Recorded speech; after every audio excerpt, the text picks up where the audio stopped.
ದೇವಸ್ಥಾನ ಮುಂದೆ ಒಂದು ಸೋಲಾರ್ ಐಮಾಸ್ ದೀಪವನ್ನ ನನ್ನ ಸ್ವಂತ ಖರ್ಚಿನಲ್ಲಿ ಹಾಕ್ಸ್ತಾ ಇದ್ದೇನೆ. 300 ದೇವಸ್ಥಾನಕ್ಕೆ ಮ್ಯಾಥಮೆಟಿಕ್ಸ್ ಬರೋ ಲೆಕ್ಕ ಹಾಕಿ 3 ಲಕ್ಷ ಅಂದ್ರೆ 900 ಲಕ್ಷ ಆಗುತ್ತೆ. 900 ಲಕ್ಷ ಅಂದ್ರೆ 9 ಕೋಟಿ ರೂಪಾಯಿ ಆಗುತ್ತೆ. ನನ್ನದು ಅನುದಾನ ಅಲ್ಲ, 9 ಕೋಟಿ ನನ್ನ ವೈಯಕ್ತಿಕವಾಗಿ ಕೊಡ್ತಿರ್ತಕ್ಕಂಥ, ನನ್ನ ದೇವಸ್ಥಾನಕ್ಕೆ ಕೊಡ್ತಿರ್ತಕ್ಕಂಥ ಒಂದು ಮಾಹಿತಿ. ಅರ್ಥ ಆಯ್ತಲ್ಲ? ಇದರ ಜೊತೆಗೆ ಯುವಕರು ಬೇಜಾರು ಮಾಡ್ಕೋಬಾರ್ದು ಅಂತೇಳಿ ಅವರಿಗೆ ಕ್ರಿಕೆಟ್ ಟೂರ್ನಿ ಮಾಡ್ತಾ ಇದ್ದಾರೆ.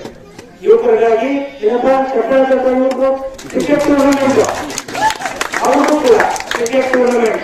ಈಗ ಯಾರು ಹೇಳ್ತಾ ಇದ್ರು ಮಕ್ಕಳಿಗೆ ಓದೋದಕ್ಕೆ ಶಾಲೆ, ದೊಡ್ಡವರಿಗೆ ಹಿರಿಯರಿಗೆ ಬಂದ್ರೆ ಇವತ್ತು ದೇವಸ್ಥಾನ ಸುತ್ತೋದಕ್ಕೆ ಐಮಾಸ್ ಲೈಟ್ ಆಯ್ತಾ. ಹೆಣ್ಣು ಮಕ್ಕಳಿಗೆ ತಮ್ಮ ಪ್ರತಿಭೆ ಹೊರಗಾಕೋದಕ್ಕೆ ರಂಗೋಲಿ ಸ್ಪರ್ಧೆ, ಗಂಡು ಮಕ್ಕಳಿಗೆ ತಮ್ಮ ಪ್ರತಿಭೆ ಹೊರಗಾಕೋದಕ್ಕೆ ಕ್ರಿಕೆಟ್.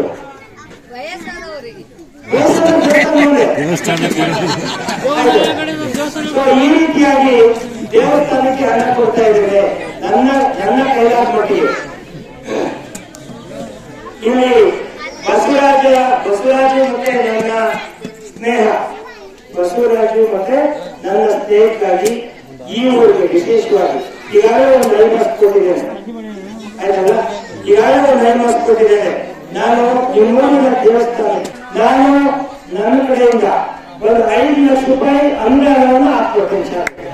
ಆ 5 ಲಕ್ಷ ರೂಪಾಯಿ ಅನುದಾನದಲ್ಲಿ ಬೆಳಕು 5 ಲಕ್ಷ ರೂಪಾಯಿ ಅನುದಾನದಲ್ಲಿ ಸುಣ್ಣ ಬಣ್ಣ ರಿಪೇರಿ ಎಲ್ಲ ಮಾಡಿಸ್ಕೊಳ್ಳಿ. ನಾನು ಈಗಾಗಲೇ ಹೇಳಿದ್ದೀನಿ, MLA ಆದ್ಮೇಲೆ ನಿಮ್ ಇಡೀ ಶಾಲೆನ ಹೊಸದ ಕಸ್ಕೊಳ್ಳೋ ಜವಾಬ್ದಾರಿ ನಮ್ದು. ಮುಂದೆ ಚುನಾವಣೆ ಬರುತ್ತೆ, ಚುನಾವಣೆ ಬಂದಾಗ ನೀವು ಮೊದಲು ಗಂಡು ಹೋಗ್ತೀರಾ ಎಂತ ಗಂಡು ಹೋಗ್ತೀರಾ, ಅವ್ರ ಹಿಂದೆ ಮುಂದೆ ಒಳ್ಳೆಯದ ಕೂರ್ನ ಈಗಾಗಲೇ ಶುರು ಮಾಡೋಣ ಅಥವಾ ಮದುವೆ ಆದ್ಮೇಲೆ ಶುರು ಮಾಡ್ತಾನ ಅಲ್ವಾ? ಇವೆಲ್ಲ ನೋಡ್ತೀರಾ. ಬರ್ಗು ಸಂತ ಹೋಗ್ತೀರಾ, ಕುಂಬರ್ ಗಡ್ಡೆ ಹೋಗ್ತೀರಾ, ಹೊಡಿತೀರಾ ಕಣ್ ಅಂತ ಸೌಂಡ್ ಬಂದ್ರೆ ಚೆನ್ನಾಗೈತೆ, ಸೌಂಡ್ ಬಂದ್ರೆ ಎಲ್ಲ ಒಳಗೋಗೈತಲ್ಲ ಅಂತ ಅಲ್ವಾ? ಅದೇ ರೀತಿ ನೀವು MLA ಮಾಡ್ತೀರಾ ವ್ಯಕ್ತಿನ ಯೋಚನೆ ಮಾಡ್ಬೇಕು. ಈ ವ್ಯಕ್ತಿ ಏನಾದ್ರೂ ಮಾಡಬಹುದ, ಇವನ್ ಹಿನ್ನೆಲೆ ಏನೋ, ಇವನ್ ತಾಕತ್ತೇನೋ, ಅಥವಾ ಸುಮ್ಮನೆ ಹಂಗಾರಿಗೆ ಜೈ ಅನ್ಕೊಂಡು ಮಾಡ್ತಾನ, ಆಯ್ತಲ್ಲ? ಅದೆಲ್ಲ ಆಲೋಚನೆ ಮಾಡಿ ವ್ಯಕ್ತಿಗತವಾಗಿ ನಮ್ಗೆ ಏನ್ ಬೇಕು, ನಮ್ಮ ಊರು ಉದ್ಧಾರ ಆಗ್ಬೇಕು, ನಮ್ಮ ಬಡ ಮಕ್ಕಳಿಗೆ ಅನುಕೂಲ ಆಗ್ಬೇಕು. ಈ ರೀತಿ ಆಲೋಚನೆ ಮಾಡಿ ಮುಂದೆ ಬರ್ತಕ್ಕಂಥ ಚುನಾವಣೆಗಳನ್ನ ನೀವು ಮಾಡ್ಬೇಕು ಅಂತ ವಿನಂತಿ ಮಾಡಿ ಈ ಕಂಪ್ಲೀಟ್ ಮಾಡಿದ್ವಿ. ಇನ್ನೂ 150 ಇದಾಗಬೇಕು. ಅಷ್ಟು ಜನರಲ್ಲಿ ಯಾರು 1, 2, 3 ಅಥವಾ ಇನ್ನೂ ಆಸಕ್ತಿ ಇರೋದನ್ನು ಕೂಡ ಕರೆದು ಒಂದೊಂದು ಹೋಟೆಲ್ಗೆ 3 ಪ್ರೈಸ್ ಕೊಡ್ತೀವಿ. ಮೊದಲನೇ ಬಹುಮಾನ ಸ್ಕೂಟಿ, 2ನೇ ಬಹುಮಾನ ವಾಷಿಂಗ್ ಮಿಷನ್, 3ನೇ fridge, 5 fridge, 5 washing machine, 5 scooty ಇರುತ್ತೆ. ಆಯ್ತಲ್ಲ? ಒಂದೊಂದು ಹೋಟೆಲ್ಗೆ ಒಂದೊಂದು ಹುಲಿಕುಂಟೆ ಹೋಟೆಲಿಂದ ಗೋಣಿಯರ ಪ್ರೈಸ್ತಾರೆ. ನಮ್ಗೆ ಖುಷಿ ಆಗುತ್ತೆ. ಹುಲಿಕುಂಟೆ ಹೋಟೆಲಿಂದ ಗೋಣಿಯರ ಪ್ರೈಸ್ತಾರೆ, ಖುಷಿ ಆಗುತ್ತೆ.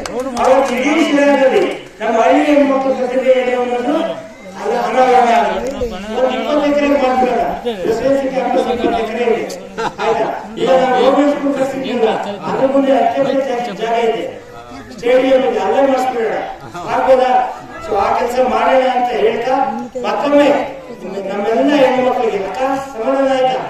ಮಂಜಕ್ಕ, ನಮ್ಮೆಲ್ಲ ಮೂಲ ಸಮಸ್ಯೆಗಳಿಗೆ ಶಿಕ್ಷಣವನ್ನೇ ಪರಿಹಾರ ಅನ್ನುವ ಒಂದು ವಾಕ್ಯದೊಂದಿಗೆ ಶಿಕ್ಷಣ ಕ್ಷೇತ್ರಕ್ಕೆ ಹೆಚ್ಚು ಆದ್ಯತೆಯನ್ನು ಕೊಡೋದ್ರ ಮುಖಾಂತರ ಗ್ರಾಮೀಣ ಪ್ರದೇಶದಲ್ಲಿ ಬರ್ತಕ್ಕಂಥ ಪ್ರತಿಯೊಂದು ಮಗುವಿಗೂ ಶಿಕ್ಷಣ ದೊರಕಬೇಕು. ಆ ನಿಟ್ಟಿನಲ್ಲಿ ಸರ್ಕಾರಿ ಶಾಲೆಗಳನ್ನ ಪುನರುಜ್ಜೀವನಗೊಳಿಸಿ ಈಗಾಗಲೇ ಗೋಟುಕುಂಟೆ, ಕರಗೂರು,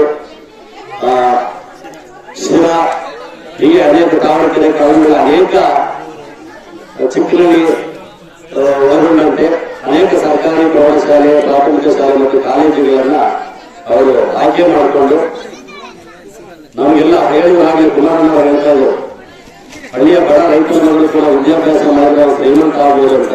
ಹಾಗಾಗಿ ನಿಮ್ಮ ಮುಂದೆ ನಿಂತಿರ್ತಕ್ಕಂಥ ಬಸವರಾಜು ಕೂಡ ಇದೇ ಗ್ರಾಮದಲ್ಲಿ 40 ವರ್ಷಗಳ ಹಿಂದೆ ಹಸು ಎಮ್ಮೆ ಕುರಿ ಮೇಯಿಸಿಕೊಂಡು ಕುರಿ ಮಂದೆ ಕಾಯ್ಕೊಂಡು ರಜಾ ದಿನಗಳಲ್ಲಿ ಹುಲಿ ಹೋಗ್ತಿದ್ದಂತಹ ಬಸವರಾಜು ಇವತ್ತು ನಿಮ್ಮ ಮುಂದೆ ನಿಂತು ಕರ್ನಾಟಕ ವಿಧಾನ ಪರಿಷತ್ ಸದಸ್ಯರಾದಂತಹ ಶಿವಾನಂದಗೌಡರ ಜೊತೆಯಲ್ಲಿ ವೇದಿಕೆಯನ್ನ ಹಂಚಿಕೊಳ್ಳುವ ಮಟ್ಟಕ್ಕೆ ನಾವು ಬಂದಿದ್ದೀವಿ ಅಂತ ಹೇಳಿದ್ರೆ ಇದಕ್ಕೆಲ್ಲ ಮೂಲ ಕಾರಣ ಶಿಕ್ಷಣ.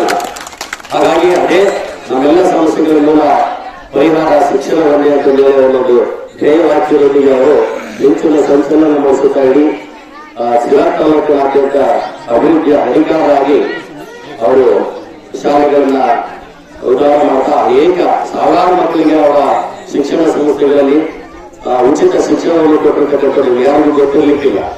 ರೆಸಿಡೆನ್ಸಿ ಶಾಲೆ ಅಂತ ದೊಡ್ಡ ಶಾಲೆ ತುಂಬಾ ಹೆಚ್ಚಿನ ಶುಲ್ಕ ಅನ್ನೋ ರೀತಿಯಲ್ಲಿ ನೀವು ಆಲೋಚನೆ ಮಾಡ್ತೀರ. ಅದ್ರ ಜೊತೆಯಲ್ಲಿ ಉಚಿತವಾಗಿ ಕೊಡ್ತಿರ್ತಕ್ಕಂಥ ಅದರಿಂದ ಸಾಕಷ್ಟು ಅನುಕೂಲ ಪಡ್ಕೊಂಡಿರ್ತಕ್ಕಂಥದ್ದು ವೈದ್ಯಕೀಯ ಕ್ಷೇತ್ರದಲ್ಲಿ ಮತ್ತು ಇಂಜಿನಿಯರಿಂಗ್ ಕ್ಷೇತ್ರದಲ್ಲಿ ಸಾಕಷ್ಟು ಪ್ರತಿಭಾನ್ವಿತ ವಿದ್ಯಾರ್ಥಿಗಳನ್ನ ಈ ಸಮಾಜಕ್ಕೆ ಕೊಡುಗೆಯಾಗಿ ನೀಡಿರ್ತಕ್ಕಂಥ ಹೆಗ್ಗಳಿಕೆಯ ಪ್ರೆಸಿಡೆನ್ಸಿ ಶಿಕ್ಷಣ ಸಂಸ್ಥೆಗಳು. ಹಾಗಾಗಿ ಗೋಡಿಹಳ್ಳಿ ಗ್ರಾಮದಲ್ಲಿ ಇವತ್ತು ರಂಗೋಲಿ ನಮ್ಮ ಹೆಣ್ಮಕ್ಳಿಗೋಸ್ಕರ ರಂಗೋಲಿ ಕಾರ್ಯಕ್ರಮವನ್ನು ಹಮ್ಮಿಕೊಂಡು